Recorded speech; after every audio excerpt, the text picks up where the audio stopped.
Assalamu alaikum wa rahmatullahi ta'ala wa barakatuh. Welcome our hadith disciples, YouTubers and viewers upon the Sunnah Nathar to Faida. Bismillah, alhamdulillah, wa salatu wa salamu ala rasulillah.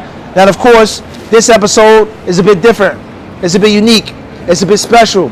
We're in London, standing in front of the iconic figure of the great detective, Sherlock Holmes. What is the Islamic ruling on statues, on idols, on shrines, on monuments? What are the Islamic rulings on sculpting, painting, capturing living images with souls? We know talk about that right now at the moment. No painful truth is that in so many Muslim lands there are idols and there are sculptings and paintings, and many people to this day, they have big, huge, tall portraits of their leaders, of their kings, of their prime ministers. That's mutsif, that's painful, and that's unfortunate, but it is a reality. But what we are here to talk about is why character, the great detective Sherlock Holmes, is the most iconic, the most portrayed character in the pop culture. There are over 222 films starring him alone.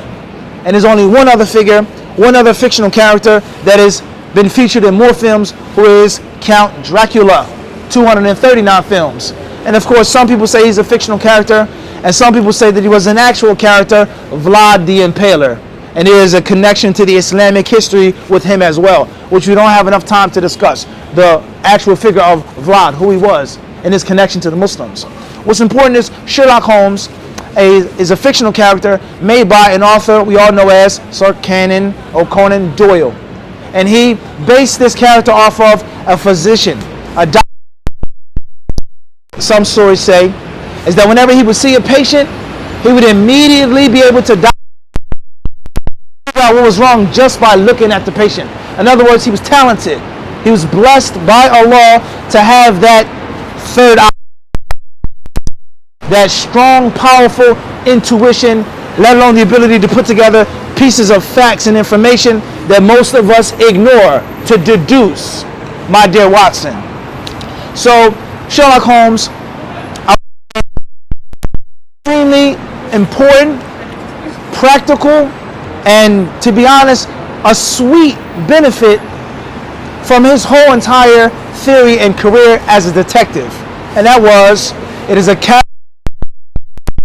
to theorize before one has data, and sensibly one twists facts to suit theories instead of theories to suit facts. Listen to those words. It's a capital mistake, a major khata, to believe something, to feel something, let alone know something before you have the proof and the evidence in front of you. And then once you have that in your heart and your mind, and people start practicing things, it's passed down, it's handed down generation to generation, it becomes impossible to remove. It becomes unshakable. And then they start to twist and bend and warp the facts to suit the theories.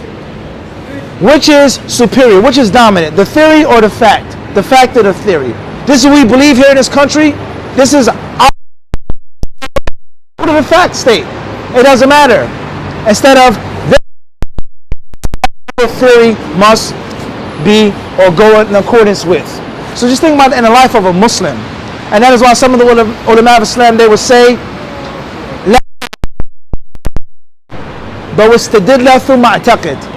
never have belief before you use the evidence, but instead use the evidence, then believe. Empty in the cup.